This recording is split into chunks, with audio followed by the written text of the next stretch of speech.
ভালো আছেন আসিফ ভাইয়া? হ্যাঁ, ভালো আছি। আশা করি আপনি ভালো। বলেন তাহলে। হ্যাঁ, আমি ভালো। আমি আসলে আপনার সাথে আজকে যেটা বলার জন্য যুক্ত হয়েছি সেটা আমি অনেকদিন যাবত বলতে চাইতেছি, বাট আমি পারতেছিলাম না। আমি হচ্ছি একটা আহ, কি বলবো আপনাকে, খুবই সম্ভ্রান্ত এবং অনেক বেশি, মানে কট্টর মুসলিম ফ্যামিলি থেকে বিলং করতাম, বাট এখন না।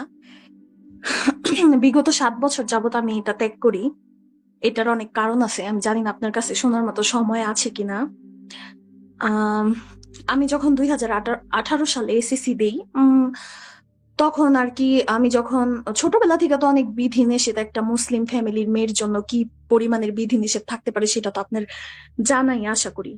তো আমি যখন এসএসসি দেই, যখন আমি ক্লাস 8-এ উঠি, 8 থেকে 9 উঠি, যখন আমি আস্তে আস্তে মানে অ্যাডাল্ট হওয়া শুরু করি, আমার ফ্যামিলি থেকে আমাকে অনেক বেশি পরিমাণের অনেক বেশি পরিমাণের চাপ দেওয়া হইতো। আমার ফ্যামিলি প্রচুর পরিমাণের কনজারভেটিভ।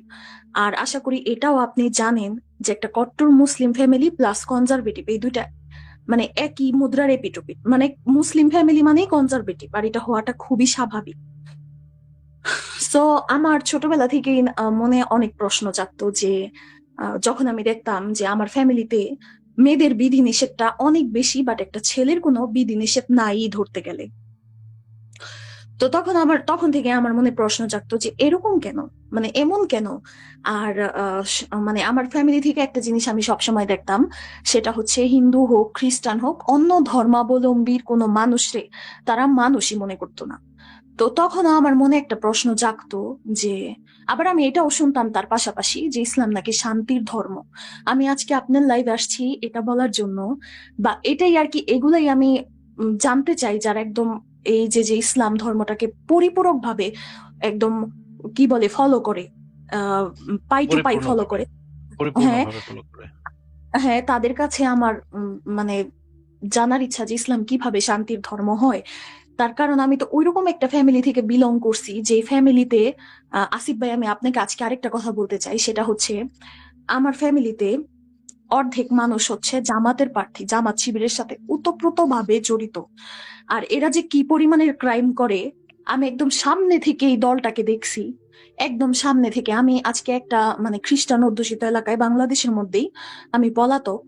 পলাতক বলতে, হ্যাঁ পলাতকই ধরতে গেলে, কারণ আমি কারোর সাথেই যোগাযোগ রাখি না, শুধুমাত্র আমার ছোট দুইটা বোনের সাথে আমার যোগাযোগ আছে, কারণ ওরাও আমার মতো। তো ওদের মনে অনেক প্রশ্ন আছে। সো আমি ছোটবেলা থেকে যখন বিধি নিষেধ গুলা পাইতাম, দেখতাম মেয়েদের চুল খোলা রাখতে হয় না। আম, আহ, পুরুষ মানে পরপুরুষ যাতে আমাদের চুল না দেখে, আমাদের নাকি কণ্ঠস্বরও শোনা যাবে না। তো আমার সবচেয়ে আগে যে প্রশ্নটা আমার মনে জাগছিল সর্বপ্রথম, যে সৃষ্টিকর্তা যেই হোক, হোক আল্লাহ, হোক ভগবান, হোক ঈশ্বর, সে তো একটা পুরুষের জন্য যেমন সমান, একটা নারীর জন্য সমান। তাহলে বিধি নিষেধ গুলা একটা নারীর জন্য কেন এত বেশি, এত বেশি কেন? একটা পুরুষের কেন একটা নারীর শুধুমাত্র চুল দেখলে, তার কণ্ঠ শুনলেও নাকি পুরুষদের মধ্যে নারীর প্রতি, এটা ইসলাম অনুযায়ী যে কি বলে এটাকে, যে তার যে যে মনের যে কামনা বাসনা সেটা জাগ্রত হয়, নারীর কণ্ঠ দেখলেই নাকি এরকম হয়, তারপরে নুপুরের আওয়াজ শুনলে এরকম, মানে এরকম কিছু বিধি নিষেধ আছে।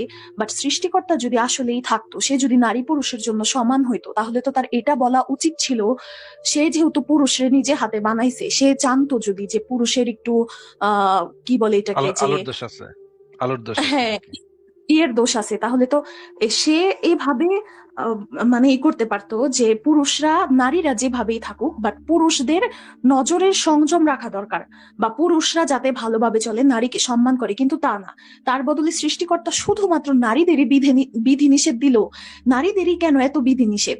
আর যদি নারীরা এতই যদি অপকর্মের মূল কারণ হয়, ইভেন নারীদেরকে অনেক ছোট করে কথা বলা হয়েছে প্রতিটা ধর্মে, তাহলে সৃষ্টিকর্তা নারী কেন বানাইলো?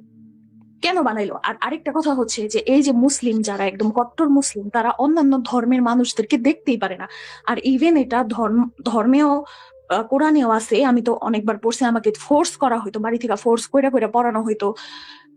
এরকম আপনারা যারা আছেন, যারা বুঝতে পারছেন যে ইসলাম ধর্মটা নিয়ে অনেক ডাউট প্রকাশ করছেন, বাট আমার এটা অনেক ছোটবেলা থেকেই তৈরি হয়েছে। তো আমি যখন কোরআন পড়ি, কোরআন পড়ার পরে আমার ফ্যামিলি থেকে বলতো যে এটা নাকি মানে সব প্রশ্নের উত্তর, দিতে আর কি সক্ষম, বা যে কোরআন পড়ে তার নাকি পৃথিবীতে আর অন্য কোনো জ্ঞানের দরকার নেই। কিন্তু আমি তো এরকম কোনো জ্ঞানই ওই বইয়ের মধ্যে পাইনি।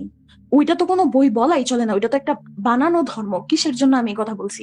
কারণ যে ধর্মগ্রন্থে যেই নাকি যেটা নাকি শান্তির বাণী ছড়ায়, সেখানে যদি অশান্তির কথা লেখা থাকে, তাহলে সেটা কিভাবে একটা মানে মানুষের জ্ঞান দিতে পারে, সেটা থেকে মানুষ কিভাবে জ্ঞান অর্জন করতে পারে? সেখানে যদি বলা হয়ে থাকে কাফেররা আমাদের জন্য ক্ষতিকর, কাফের দেখলেই তাদেরকে মাইরা ফালানো উচিত, হিন্দুরা যদি মানুষ না হয়, খ্রিস্টানরা যদি মানুষ না হয়, তাহলে আমার এই জায়গায় আরেকটা প্রশ্ন আছে, যে সৃষ্টিকর্তা জানে হিন্দুরা খারাপ, খ্রিস্টানরা খারাপ, তাহলে সে এই সমগ্র পৃথিবীতে কেন শুধু মুসলিম ধর্মাবলম্বী বানাইলো না? সে কেন শুধু হিন্দু খ্রিস্টানদেরকে বানাইলো? আর এই যে যে আপনি বিশ্বাস করবেন না, যারা এই ধর্ম পুরোপুরি প্রপার ফলো করে, তারা যদি বলেও সামনাসামনি আইসা, এখন আমি যেখানে থাকি এখানে সবাই জানেন আমার ধর্ম কি, সবাই জানে আমি অন্য ধর্মাবলম্বী। সো সবাই যখন আমার সামনে আইসা বলে ওই ধর্মের যে না, আমরা তো আসলে সবাই মিলেমিশে একসাথে থাকি, আমাদের কোনো আপত্তি নেই তোমাদের নিয়ে, তখন আমি এটা আর বিশ্বাস করতে পারি না।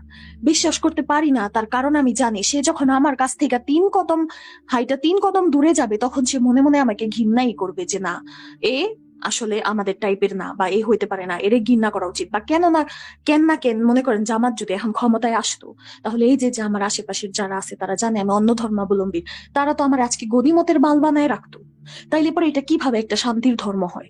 আর একটা ধর্মে কিভাবে এটা বলা হয়? আর আপনি জানেন না আসিফ ভাই, আমি মানে আমার ফ্যামিলির মানুষ জামাত শিবির করে, আমি খুব কাছ থেকে দেখে আসছি, তাদের উদ্দেশ্য একটাই, তারা নিজের জান দিয়া দিব, কিন্তু তাদের উদ্দেশ্য হচ্ছে তারা এই পৃথিবীতে ইসলাম কায়েম করব, গাজওয়াতুল হিন্দ করব। তাদের ভারতের সাথে সমস্যা। ভারত যদি মনে করেন যে এই বাংলাদেশের যদি কলিজা কাটটা ওই যে বোনা কইরাও যদি খাওয়ায়, এরকম আছে, তারপরেও বলবে যে না, ভারত ভালো না, ভারত খারাপ। তারপরে এদের প্রতি কাইকে কাইকে সমস্যা, এদের গান নিয়ে সমস্যা। আমি যখন, আমার মনে আছে, আমি যখন বাসা থেকে যখন গিটার বাজানো শিখতে চাইতাম, তখন বলতো গিটার বাজানো ভালো না, গান শোনা হারাম, তারপরে হচ্ছে গিয়ে কবিতা পড়া ভালো না। আমাকে আমার ফ্যামিলি থেকে, আপনি জানেন ভাই, হুমায়ুন আহমেদের বইটা পর্যন্ত পড়তে দিত না। হুমায়ুন আহমেদ নাকি নাস্তিক। তো আমার কথা হচ্ছে যে হুমায়ুন আহমেদ বা ওই যে আরো যারা আছে, তারা জাফর ইকবালের বই পড়তে দিত না, বলতো তারা নাকি নাস্তিক, তারা নাকি ধর্মে বিশ্বাসী না, তাদের মধ্যে নাকি ন্যূনতম জ্ঞান নাই। আর আপনি জানেন যারা কট্টর মুসলিম, তারা কোনোদিন 71 সালের মুক্তিযুদ্ধ হোক কিংবা বঙ্গবন্ধু, কাউরে আদর্শ মানে না, তারা কাউরে মানে না। আমি এগুলো অনেক সামনে থেকে দেখে আসছি।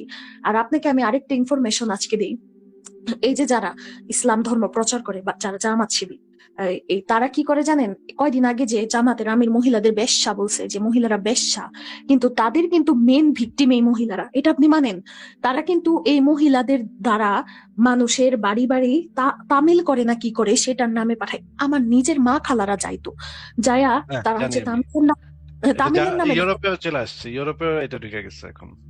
হ্যাঁ, তারা না কি করে কয়েকজন মানুষ নিয়ে বসে বৈশা তামিলের নামে, ধর্ম করার নামে সেখানে রাজনৈতিক আলোচনা, ওই যে তাদের বিষয় জামাতের কথা কথোপকথন তারা ঢুকায় দেয়। তারা হচ্ছে এত বেশি মানে ডেঞ্জারাস, আপনার আমি কি বলবো, এটা আমি আপনার, আপনি তো জানেনই, আপনার আমি আর কি বলবো, আপনি আমার চেয়ে বয়সে অনেক বড়। তো আমি একটা জিনিসই বুঝি না, আবার এই নারীরাই আমাকে প্রকাশ্যে যে বেশ্যা বলতেছে, আমাকে প্রকাশ্যে যে কোনো অধিকার দিতে চাইতেছে না, যে ধর্ম আমারে এতটা দাবায় রাখছে, সেই নারীরাই এই ধর্মের, দেখেন আপনি, এই মুসলিম ধর্মপ্রীতি কিন্তু সবচেয়ে বেশি নারীদের উপরে, যে যে নারীরা বোরকা পরে, তারা সবসময় বোরকা পরে থাকতে চায়। কেন? তাদেরকে একটাবার আয়নার সামনে গিয়া তারা দেখে না যে দেখি তো আমাকে হিজাব ছাড়া কেমন লাগে, আর হিজাব পরলে কেমন লাগে, বা আমার এই সামান্য চুল, এই মুখ দেখার জন্য কেন একটা পুরুষের পুরুষাঙ্গ ইমানদণ্ড দাঁড়ায় যাবে? তাহলে ইউরোপ কান্ট্রিতে যারা আছে, যারা বিকিনি পরে সাগর পাড়ে বসে থাকে, সেখানেও তো অনেক পুরুষ মানুষ আছে, তো তাদের তো ইমানদণ্ড দেখলেই দাঁড়ায় যায় না, কিন্তু একটা বোরকা পরা মহিলারাও তো ধর্ষণ হয় রাস্তাঘাটে, মনে করেন যে কি বলে এটারে, অনেক হেনস্থার শিকার হয় হয়তো। তাহলে পরে তাদের মনে কি একবারও হয় না যে আমরা আসলে এটা কি ফলো করতেছি, কেন ফলো করতেছি, বা আমরা এটা কেন দেখতেছি? এটা কি তাদের মনে বিন্দু মাত্র? তারপরে এই যে আমি আমার ফ্যামিলি থেকে যেটা দেখে আসছি, আমার খালু সে হচ্ছে অনেকবার হজ করছে, অনেকবার হজ করার পরেও সে পরকিয়া করে, পরকিয়া কইরা তারপরে একটা, মানে সে আমার মতো, আমি তার মেয়ের বয়সী, সে আমার বয়সী একটা মেয়ের বিয়ে করে। তো আমার মানে খালা আবার কি করে, সে হচ্ছে মানে ওতপ্রোত ভাবে জামাতের সাথে জড়িত, আর তার ছেলেও শিবির করে, মানে ওতপ্রোত ভাবে, মানে আমি তো আপনাকে আগেই বলছি যে কট্টর মুসলিম ফ্যামিলি থেকে আমি বিলং করি। সো সে কি করলো, সে তারপরে যখন তার হাজবেন্ডের সম্মান, সে তো অনেক কান্নাকাটি করছে, অবশ্যই তার অনেক খারাপ লাগছে, কিন্তু তারপরের দিন দেখলাম কি সে বলতেছে যে এগুলো আসলে কোনো বিষয় না, আমার ধর্মে 4 বিয়ে করা ফরজ, যদি ছেলেরা 4টা বউ চালাইতে পারে তাহলে এটা কোনো সমস্যা না। আচ্ছা, যে আল্লাহ এই নিয়ম করলো যে 4 বিয়ে করা ফরজ, সে কি একটা বারও জানতো না যে না, একটা চার বিয়ে নারীর, করা, চার বিয়ে করা ফরজ না, চার বিয়ে করা জায়েজ, এবং হ্যাঁ চার বিয়ে জায়েজ, করাটা উৎসাহিত, উৎসাহিত করা হয়েছে। আর এটা করা ভালো। তো মানে এটা করা নাকি একটা ইমানেরও পরীক্ষা দেয় নারীরা, যে স্বামীর যদি এরকম মাইনা নেয়, আরো বউ আছে, আমি শুনছিলাম কয়দিন আগে এরকম। সো আমার কথা হচ্ছে, যে এই নিয়মগুলা তৈরি করলো সে তো আল্লাহ নিয়মগুলা তৈরি করছে। সো আল্লাহ কি জানতো না যে একটা নারীর মনে কি পরিমাণের কষ্ট তখন একটা নারী পাইতে পারে, যে যে একটা পুরুষে সে তার ওয়াইফ থাকা সত্ত্বেও সে আরেকটা ওয়াইফ বা আরেকটা নারী, পরনারীকে সে এলাও করতেছে। ইভেন এরকমও তো আছে যে দাসীদেরকেও নাকি ওই যে আপনার যেভাবে খুশি সেভাবে আর কি ব্যবহার করা যাবে। সো এক, সে সৃষ্টিকর্তাকে একবারও বুঝে নাই যে আজকে যদি একটা মেয়ের হাজবেন্ড তারই সামনে অন্য একটা নারীর সাথে যদি সেক্সুয়ালি সম্পর্ক তৈরি করে, তখন ওই নারীটার মনে কি তৈরি হয়। সে যদি আসলেই, যদি সৃষ্টিকর্তা যদি সবকিছু বুঝতো বা থাকতো, তার তো এগুলা বুঝার ক্ষমতাও থাকার কথা, বা এগুলাও সে বুঝতে ঠিকই পারতো বলেছেন, তাহলে। ঠিকই বলেছেন। এই- নাতাশা আপা, অনেক ধন্যবাদ আপনাকে। আপনি কি আর কি কিছু বলতে চান? না, আর কিছু বলতে চাই না। আসলে ধন্যবাদ আমাকে যুক্ত করার জন্য। অনেক ধন্যবাদ আপনাকে। আপনি আপনার মানে অভিজ্ঞতা এবং আপনার যে ইয়াগুলা শেয়ার করেছেন, প্রশ্নগুলো শেয়ার করেছেন, এটা আমাদের অন্য দর্শকরা শুনবে। আপনি যদি চান ভবিষ্যতে যুক্ত হতে পারেন, যুক্ত হয়ে আপনার অভিজ্ঞতা বা আপনার আরো প্রশ্ন থাকলে সেগুলা আমাদেরকে বলতে পারেন। নাতাশা আপা, অনেক ধন্যবাদ। তাহলে আজকে আপনাকে আমরা বিদায় জানাই। জি জি জি। ঠিক আছে, তাহলে ভালো থাকবেন।